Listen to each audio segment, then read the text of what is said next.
Hey folks, Sean McCormick here, in the house now. Funny looking back at the old vlogs with my massive beard from the very first one. So I'm in the house and I have a new little setup. I'm using the C20 or the C920 Logitech camera here, but I have a lovely little Godox LED panel that's giving me a bit of light here. 30 quid, really cheap from Amazon, and it's really bright, surprisingly bright. But I've got a cool app called Web Settings that lets me actually affect the exposure on the C920 on a Mac, which is great, so I have good control over it. So I'll talk about them again, I'll show you them again when I'm not recording with them, when it's easier to show them. But I'm talking about tethering in this video, tethering with Fuji specifically, but the stuff that's here applies to Nikon or Canon, so if you got them, it works for them as well.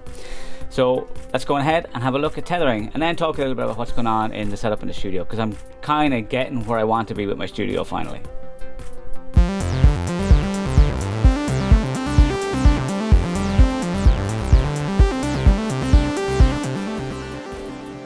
We do a lot of kind of renovating and stuff in the studio, moving stuff around a lot. This is all kind of stuff that you have to buy and pay for, and you've no direct return on it. It's not like a new bit of gear like I did a lens, but at the same time the look of the place is important as well, because it helps influence people's opinion about your studio. It has been ridiculously untidy and I've been working awful hard to try and get it back tidy. That's new stuff. I was watching Peter McKinnon's video and he was talking about his gear and his camera bag, and he was talking about the H4n. That's the H4n there. So I'm actually using that to record the audio here, so that I can sync it up with this camera here, which appears to be pointing nowhere in particular, even though I aimed it. Or if I'm using the phone for stuff, I at least have some audio that I can sync up with the phone as well. Try and just have better audio in general. I mean, I do come from a sound engineering background, so really I should have better audio. But that's what we're here to talk about today. Today we're going to talk about tethering, okay? The first thing you need for tethering is a cable. What you have is, or what I'm using is the Tether Tools cable, but this is the mini B one, then the new one for USB 3, which actually looks like a B from the side. So that's it there. Okay, and now I'm on the XT2, which is recording at the moment. You need to have a plug-in of some kind to get it into Lightroom. So there's a Fuji Tether plugin which you can get from the add-on site, from Adobe add-ons, and that's about $30. And that works and shows up in Lightroom. We're going to show you that. But Fuji have a new thing called X-Acquire that lets you do it for free.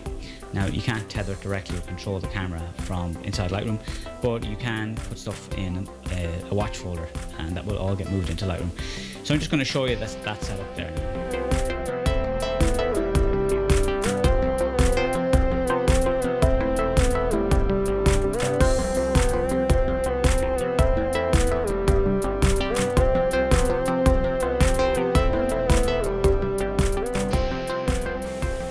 So I couldn't find my Osmo when I was leaving, so I've just got this trolley for sale.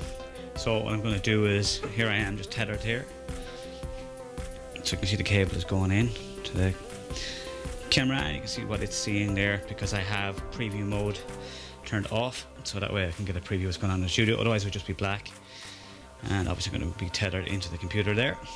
So sorry for the shakiness, no Osmo. So let's have a look at that on the computer as well. I am at the computer now, and I have Camtasia running. I've just got Camtasia, so I'm using that. What I'm going to do here is I'm going to come in and plug in manager first of all, add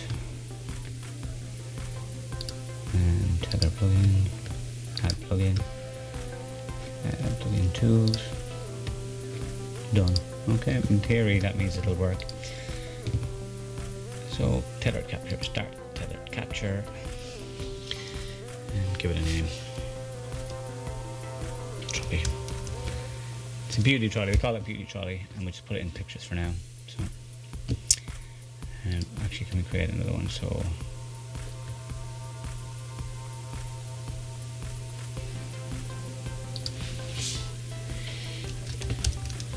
let's just keep them separate so it's not going into the root folder. Create, choose. Yeah, that'll be fine. Metadata, and no metadata for now. Just click OK. And no camera detected. So I'm just going to plug this out, plug it back in again. Sometimes there's a little bit of jumping through hoops to make this work. and I need to restart Lightroom as well. So there's a whole tether dance that you do. Yes, there we go. Now just by reconnecting it, it's showing up. So that is brilliant. Okay, so now I am literally going to click this button here, so it's connected to the camera. You've seen that it's connected to the camera over there. So the camera's awake. So if I do that, it'll fire, and it's transferring. File comes in, and here we have the file coming. Alright, that is how straightforward it is. Now, I had to reconnect the cable. Sometimes you have to restart Lightroom. There's loads of little things you have to do.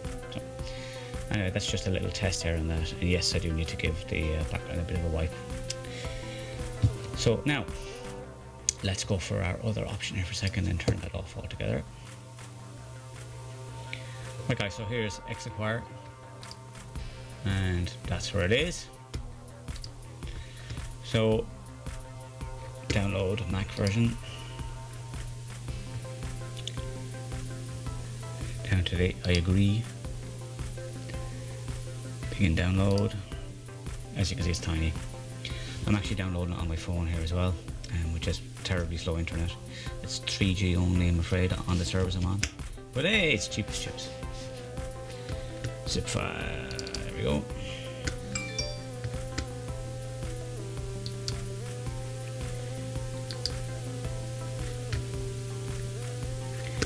Drag it in.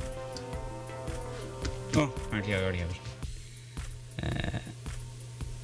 Replace, that's fine.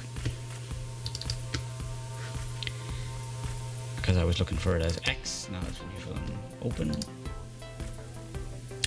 Now, here's the thing. I've clicked open and nothing happened. Well, that's not true. Up here, we have this little icon here, right? So we need to specify a destination folder. Now, we're going to use auto import in Lightroom, and auto import in Lightroom has a little thing that it likes to do. And that is that it has to have an empty folder to start with. So this is empty currently, so we're just going to use that one. It will move stuff out automatically. If there's something in the folder, auto import won't work.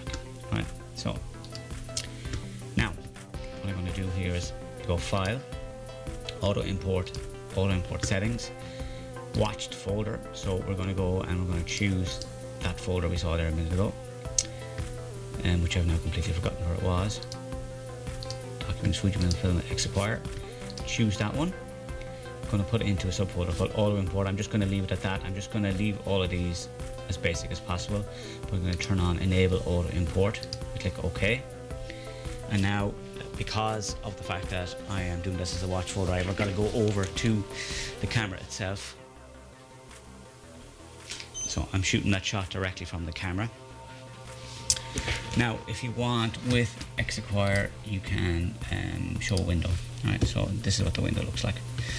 It is tiny, there's not much to it, but it's just showing you the settings that are on the camera. Now, if we look over here at auto imported photos, we now see that we have this photo just after coming in here. So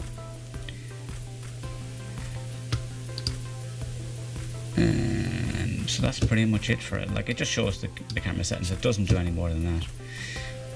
If you can turn off the window, obviously, by doing that. If you want to close the window, but it's still open here and still working here. So if I press it, it'll go in. So this is just a background thing, and you can see it is speedy enough here. So, and if we look here, it's also a RAW file. So it's the best quality file. It's not like we're bringing a JPEG across. So that is a look at the two different methods that you can use to get Fuji files in basically. Now there is a new Fuji app as well that gives you full control with preview of the screen, the whole lot and stuff like that. So you may want to go for that instead. That's entirely up to you. But for most of the stuff I'm doing, the Tether plugin, as in the one here that's with Tether Capture, that one suits me better because I'm able to fire from the computer. And I'm also going to show you some software again another time from the Chrome lights I'm using, where I can remotely control the Chrome lights, which is fantastic. Right folks, so that's just a quick look at Tether and some of the Tether stuff that's going on, as well as chatting about obviously what's going on in the studio and things like that. So I'll see you next time.